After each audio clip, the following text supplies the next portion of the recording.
방송 우리 하나님께서 기뻐 봐주실 줄 믿습니다.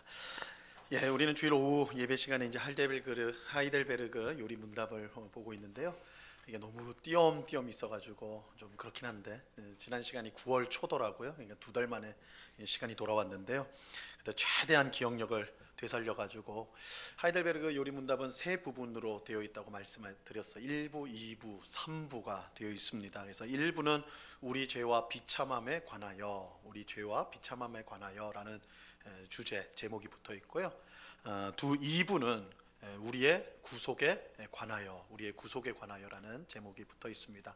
그리고 마지막은 감사함에 관하여, 감사에 관하여 이렇게 이제 되어져 있어요. 그래서 우리의 죄와 비참함, 거기로부터 우리를 구원하신 것, 구원받은 우리가 하나님 앞에 감사를 드려야 된다. 사실은 굉장히 간단하지만 성경 전체를 포괄하는 이렇게 이제 구성으로 되어 있다라고 말씀을 드릴 수가 있습니다. 기억을 못 하시겠지만 우린 1부를 끝냈습니다. 그리고 이제 2부를 들어갈 차례입니다. 2부가 근데 몸통이라서 길어요. 1부는 짧고 이제 2부가 이제 긴데, 2부는 말씀드린 대로 우리의 구속에 관해서, 구원에 관해서 내용을 보게 될 것입니다. 이게 굉장히 핵심적인 내용입니다.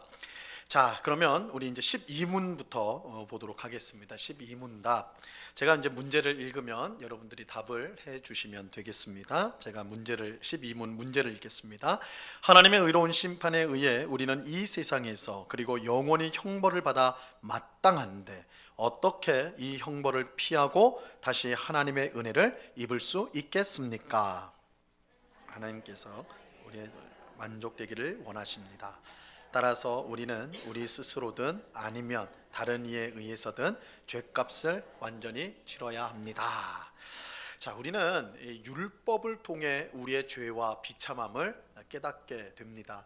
근데 원래 사실은 이 율법은 하나님이 우리를 살리기 위해서 주신 거예요. 율법은 원래 긍정적인 겁니다. 하나님의 뜻이고 그것을 순종하면 우리에게 생명이 주어지게 되는 거예요. 그래서 레위기 18장 5절 말씀에 보면 너희는 내 규례와 법도를 지키라. 이게 율법이죠. 규례와 법도. 율법을 지켜라. 사람이 일을 행하면, 율법을 행하면 어떻게 된다고요? 그로 말미암아 산다 그랬잖아요. 살리라, 그죠? 나는 여호와니라. 너희 율법을 지켜라. 율법을 지키면 산다. 그러니까 율법은 구원을 얻게 하는 방법이 하나님 주신 거예요. 그러니까 이게 굉장히 긍정적인 거, 복된 것이죠. 근데 문제는 아담과 하와의 타락 이후에 모든 사람은 하나님의 율법을 지킬 능력을 잃어버리게 되었다는 것입니다. 이 아담과 하와의 타락의 결과로 사람은 죄의 종이 되었고 율법을 지킬 수가 없게 되었습니다. 그래서 더 이상 율법은 생명을 주는 일을 할 수가 없게 된 거예요. 율법이 변한 게 아니라 우리가 변했어요. 그러니까 처음 아담과 하와, 죄를 짓기 전에 아담과 하와는 하나님의 말씀, 율법, 하나님의 법을 지킬 수가 있었어요. 그리고 그것을 지키면 생명을 얻게 되는 거예요. 하지만 그들이 아담과 하와가 죄를 범한 이후에 그들이 죄 가운데 거하게 되었을 때 더 이상 율법을 지킬 수가 없는 거예요. 율법을 지킬 수가 없기 때문에 당연히 율법은 구원의 수단이 될 수가 없는 것이죠. 우리가 할 수 없으니까. 그래서 율법의 성격이 바뀐 건데, 이건 율법 자체가 변한 게 아니라 우리가 변해서 바뀌어지게 돼버린 거예요. 이제 율법은 우리에게 생명을 주는 수단이 아니라 우리가 죄인이고 우리가 죄 가운데 비참한 삶을 산다는 게 보여주는 것을 알려주는 것이 율법입니다. 율법은 그런 기능을 하는 거예요. 율법은 우리가 이제 죄로 인해 하나님의 심판을 받아야 마땅한 존재라는 것을 가르쳐 줍니다. 그래서 신명기 27장 26절 말씀인데요, 이 말씀은 같이 한번 읽어봅니다. 시작.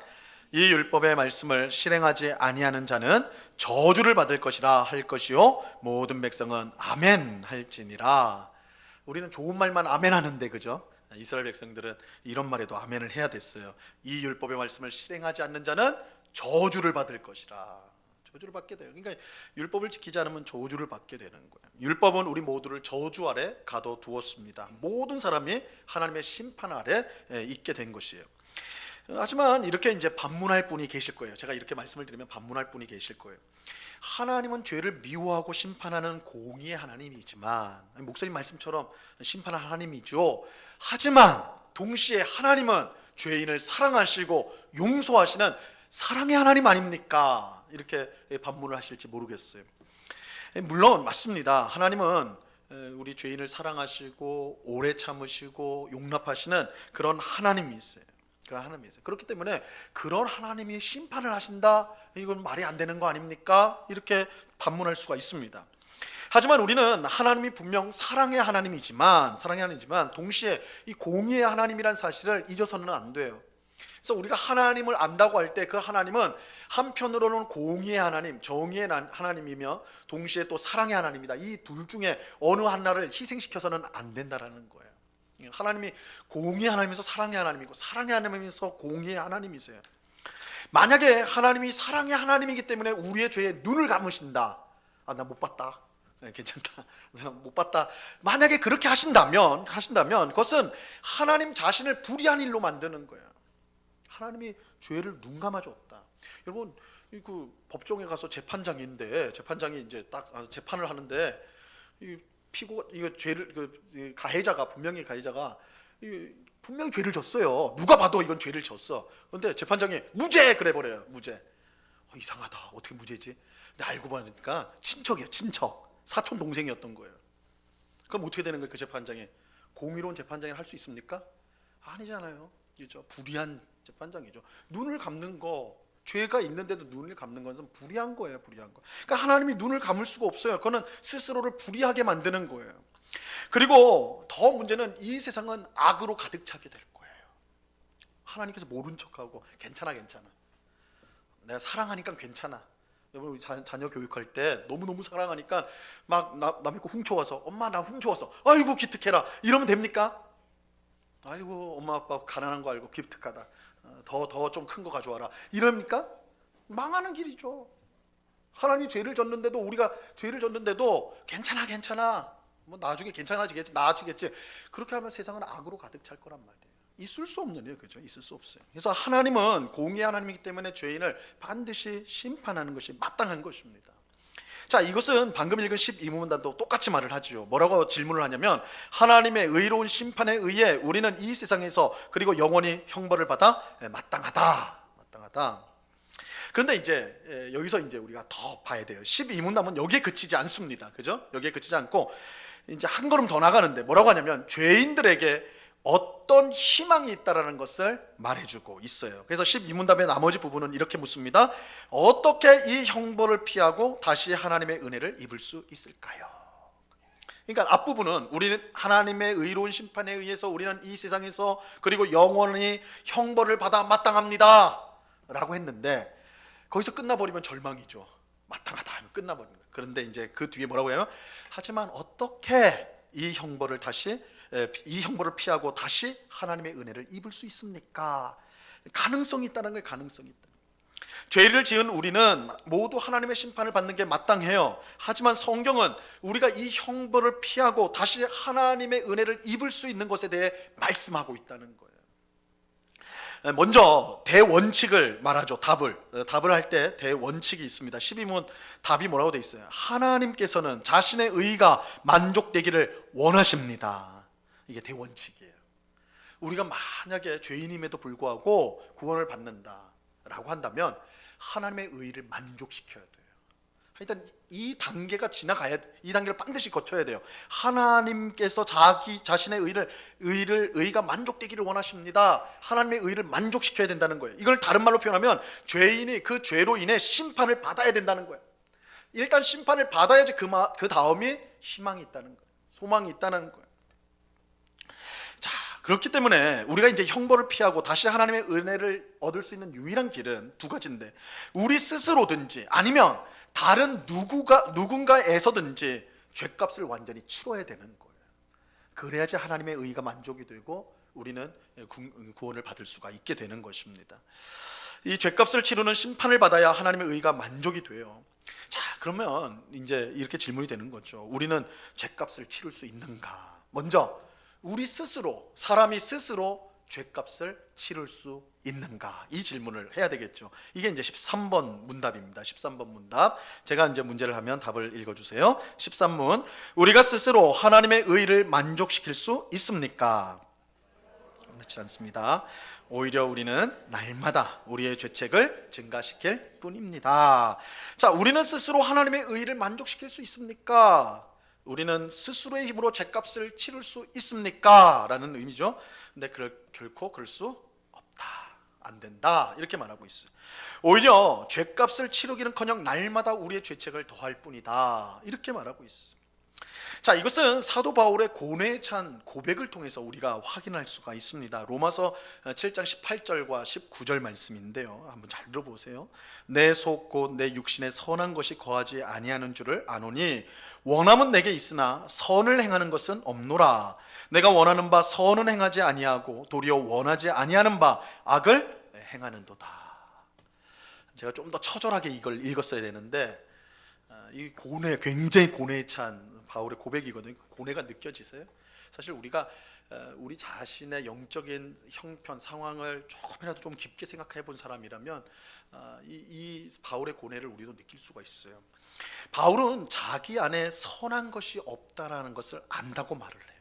그 증거가 뭐냐? 야, 내 속에 선한 게 없다, 선한 게 없다, 그렇게 말을 해요. 그 증거가 뭐냐? 선을 원하지만 선을 행하지 못한다는 거예요. 마음속에 분명히 선한 일을 하고 싶은 게 있어. 하나님 뜻대로 살려고 하는 게 있어. 하나님 말씀에 순종하려고 하는 게 있어요. 그런데 그 나오는 행동은 거꾸로 간다는 거예요. 마음은 선을 향하게 가고 있는데 내 손과 발은 어디로 가고 있어요? 반대로 가고 있는 거예요. 반대로. 그걸 경험하는 거예요, 바울이. 그래서 내가 내 속에 선한 게 없구나, 이 고백하는 거예요. 내 손은. 우리도 어떻게 행동하는 것이 옳다는 것을 알아요. 사실 우리가 하나님의 뜻은 무엇입니까? 막 되게 심각하게 기도를 하지만 진짜 몰라서 기도하나요? 대부분 알아요. 그게 싫어서 그렇게 하는 거예요. 하나님의 뜻을 모를 때 우리가 하나님의 뜻을 모르는 경우는 많지 않아. 알아요. 그걸 하기 싫은 거예요. 그래서 하나님의 뜻이 무엇입니까? 기도하는 거예요. 그렇지 않은가요? 우리가 그렇게 교묘하지 않습니까?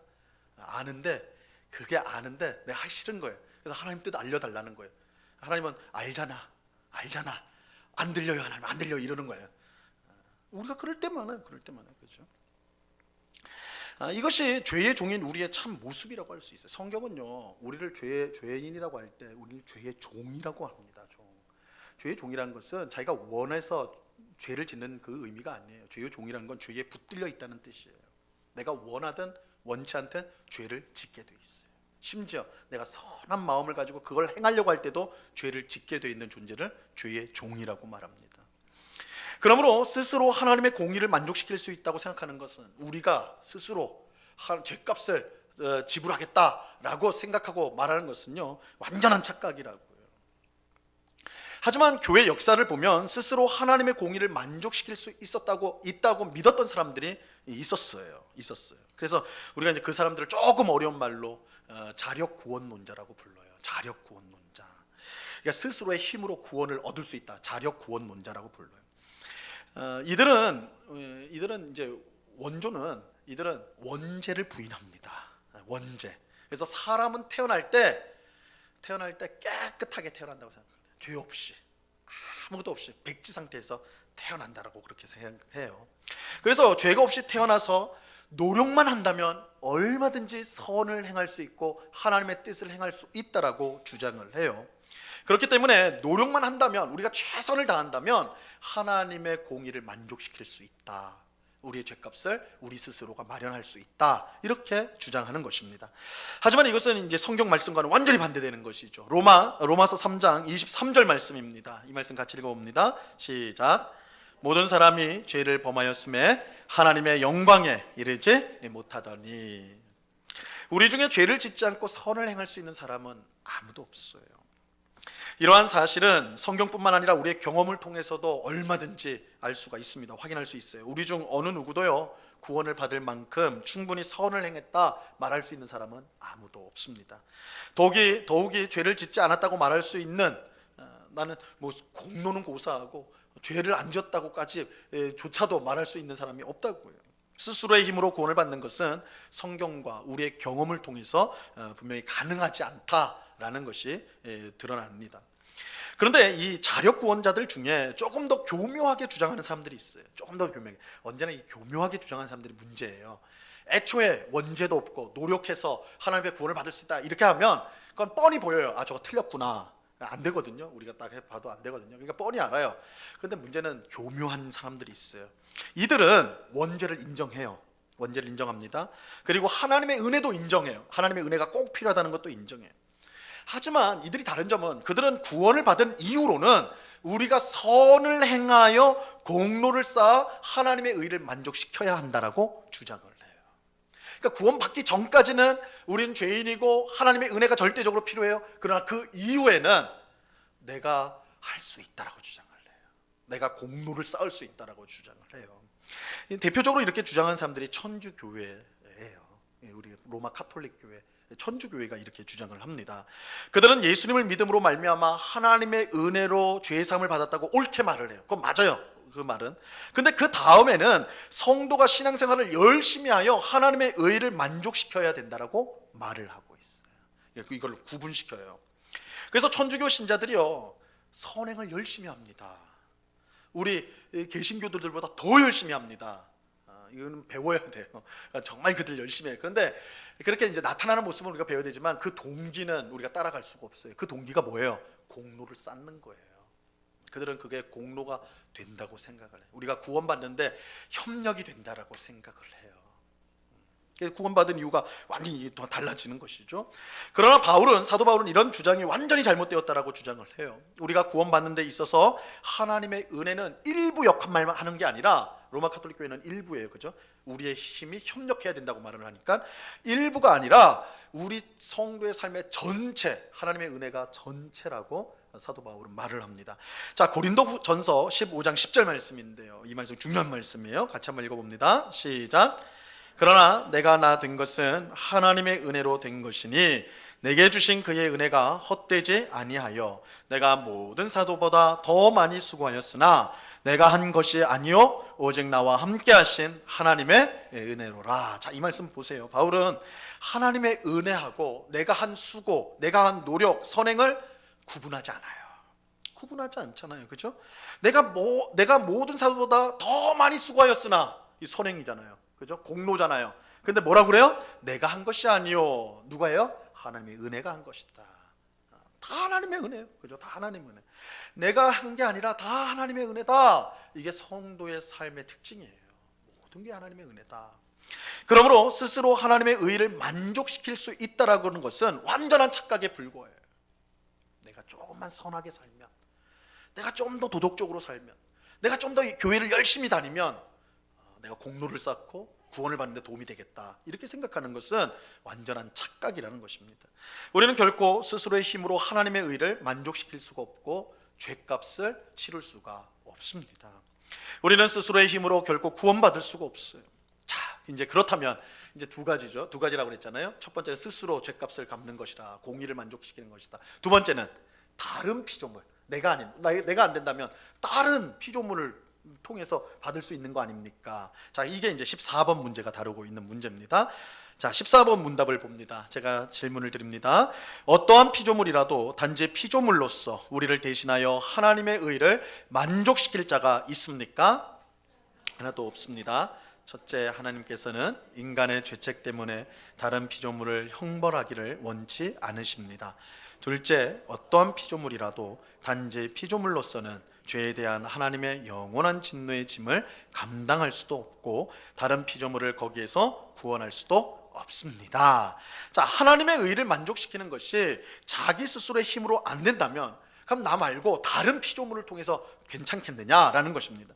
그럼 피조물이 가능한가, 존재하는가, 이렇게 물을 때 대답은 하나도 없다. 굉장히 답이 다 부정적이에요. 그죠? 하나도 없다. 하나도 없다. 두 가지 이유를 말하고 있어요. 첫째는 하나님께서 인간의 죄책 때문에 다른 피조물을 형벌하기를 원치 않기 때문에 그렇습니다. 이거 쉽게 말하면 이거예요. 사람이 죄를 졌으면 누가 벌을 받아야 돼요? 사람이 벌을 받아야죠. 그렇죠? 사람이 받아요. 동생이 잘못했는데 형을 야단치고 때려요, 부모가. 그러면 형이 뭐라고 그래요? 내가 한 것도 아닌데 왜 나한테 뭐라고 그래요? 그죠? 억울한 거죠. 억울한 거라고. 별로 안 억울하신가 봐. 다 동생들이었나 본데.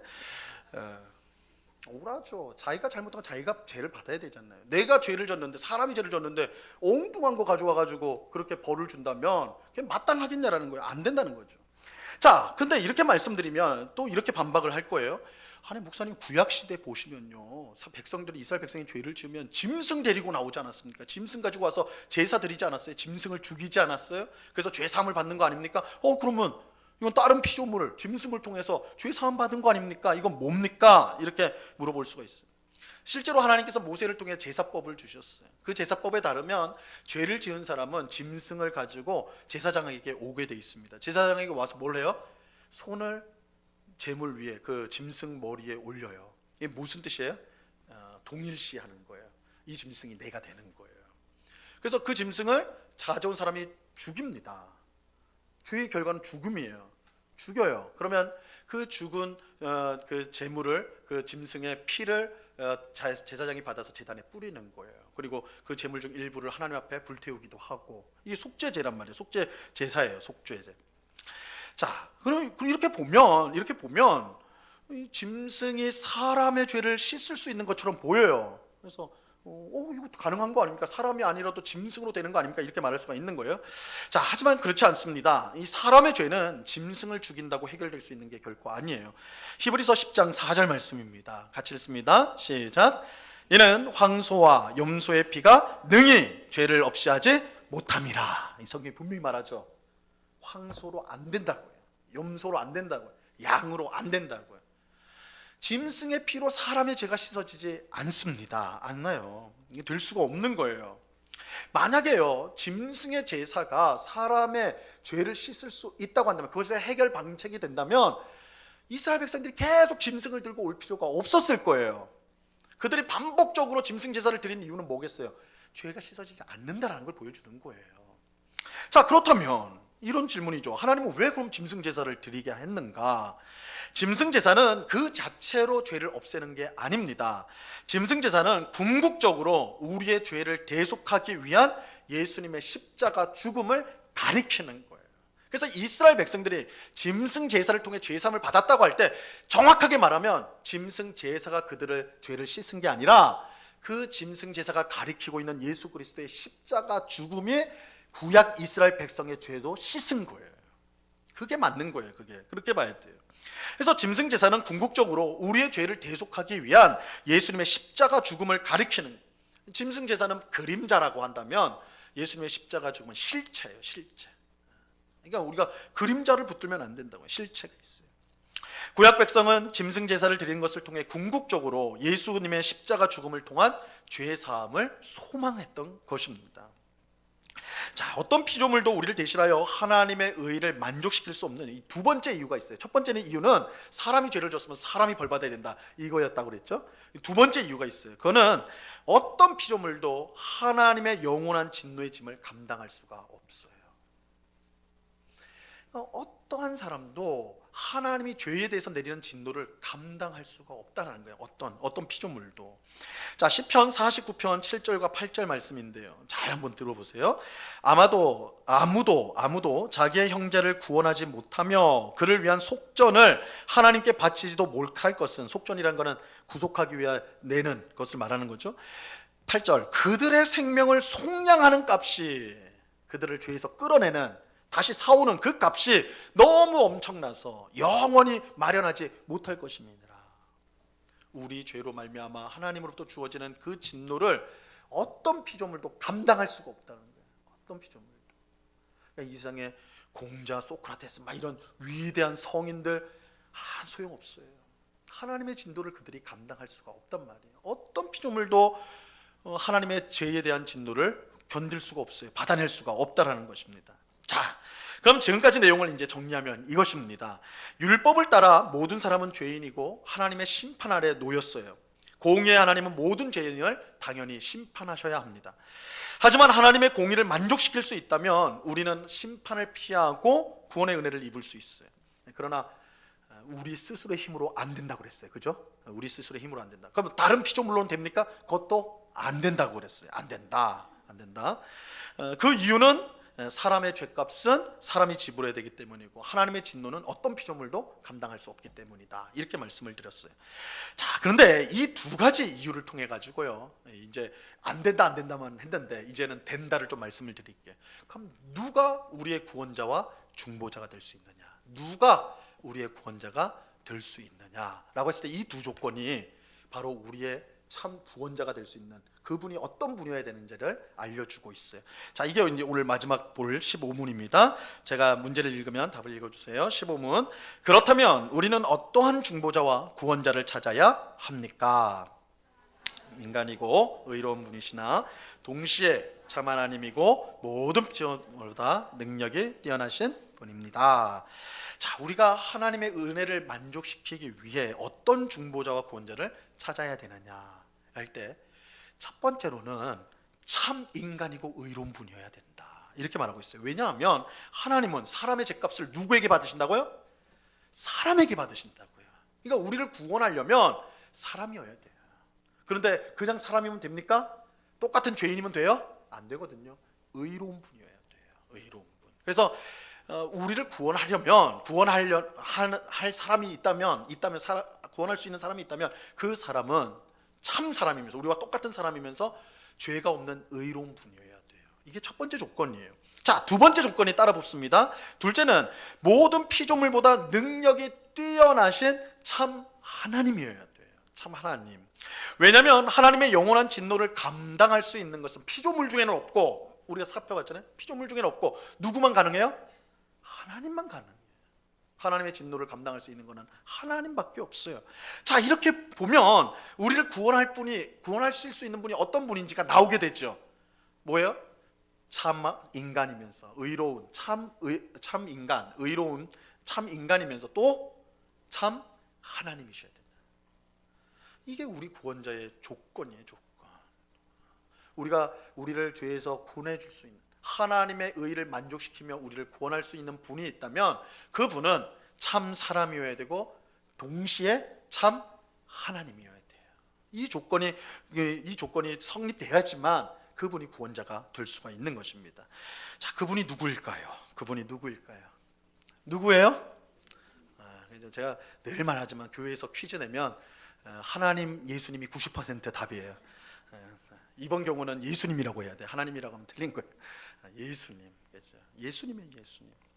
하나님의 아들이면서 이 땅에 참 사람으로 오신 예수 그리스도예요.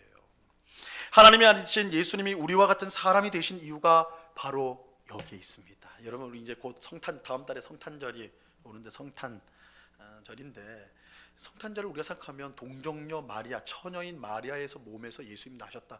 이야, 그런 기적이 어딨나. 아니, 어떻게 처녀의 몸에서 났지? 그것도 굉장히 중요하지만 그것도 분명히 신학적 의미가 있어요. 그런데 더 중요한 것은 하나님이 사람이 된 사건이에요. 하나님이 사람이 된 사건이에요. 마리아의 몸에서 나온 거예요. 하나님이 사람이 되었다는 뜻이 참 사람이 되었다는 거예요.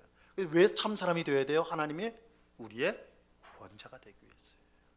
그러니까 성육신을 통과하지 않고는 우리의 구원자가 될 수가 없는 것입니다. 우리 기독교회가 성탄절을 경축하는 이유는 이 성탄절이 없으면 우리에게 구원자가 있을 수가 없기 때문에 그래요. 하나님만으로도 안 되고 사람만으로 안 되고 참 사람이면서 참 하나님이신 분이 우리의 구원자가 될 수가 있는 것입니다. 그래서 우리가 성탄절을 그렇게 경축하는 이유가 바로 여기에 있어요. 예수 그리스도가 우리의 참 구원자가 되시는 사건이 되기 때문입니다. 자, 우리의 구원자가 되기 위해 참 하나님이면서 동시에 참 사람이어야 된다. 이것을 봤는데 이제 이 하나하나를 또 다음 시간에 우리가 이제 더 정확하게 볼 겁니다. 다음 시간은 2달 후에 있는 건 아니고 다음 주에 있을 거니까 이제 다음 주에 우리가 다시 보도록 하겠습니다. 우리 스스로의 노력과 힘과 공로로 구원받을 수가 없어요. 세상에 그 무엇이 우리를 구원할 수가 없습니다. 우리를 구원할 수 있는 분은 오직 예수 그리스도밖에 없습니다. 예수님 외에 우리가 구원을 받을 길은 전혀 없어요. 그렇게 우리는 매일 예수님 앞으로 나아가야 됩니다. 예수님을 온전히 믿고 의지해야 됩니다. 우리를 위해 참 하나님이면서 참 사람이 되신 그 예수 그리스도만이 우리 성도의 유일한 소망이 되는 것입니다. 이런 사실을 꼭 붙드시고 그 예수 그리스도를 사랑하고 예수님을 의지하며 예수님만을 늘 바라보는 오늘 우리 모두가 될 수 있기를 우리 주님의 이름으로 간절히 축원합니다. 기도하겠습니다. 하나님 아버지, 감사합니다. 우리는 절대 구원받을 수 없는 하나님의 심판 가운데 멸망받아 마땅한 저희들인데, 하나님은 그런 우리를 위해 구원의 길을 열어주셨습니다. 우리 스스로 절대 할 수 없는 것, 어떤 피조물도 우리를 위해 구원을 줄 수가 없는데, 하나님의 아들 예수 그리스도께서 사람이 되심으로 참 사람과 참 하나님이신 예수 그리스도께서 우리에게 오셔서 우리의 구원자가 되어 주셨습니다. 예수 그리스도가 우리로 하여금 하나님의 의가 되도록 하여 주셨습니다. 이 예수님을 사랑하고 이 예수님을 의지하는 주의 백성들 다 될 수 있도록 도와 주시옵소서. 이 예수님을 더 깊이 우리가 묵상하고 생각함으로 이 은혜가 얼마나 큰지를 깨달음으로 우리의 삶 가운데 늘 구원의 은총과 은혜를 노래하며 찬송하며 감사하며 살아가는 저희 모두가 되도록 주님 주장하여 주시옵소서. 감사하며 예수 그리스도 이름으로 기도드리옵나이다. 아멘.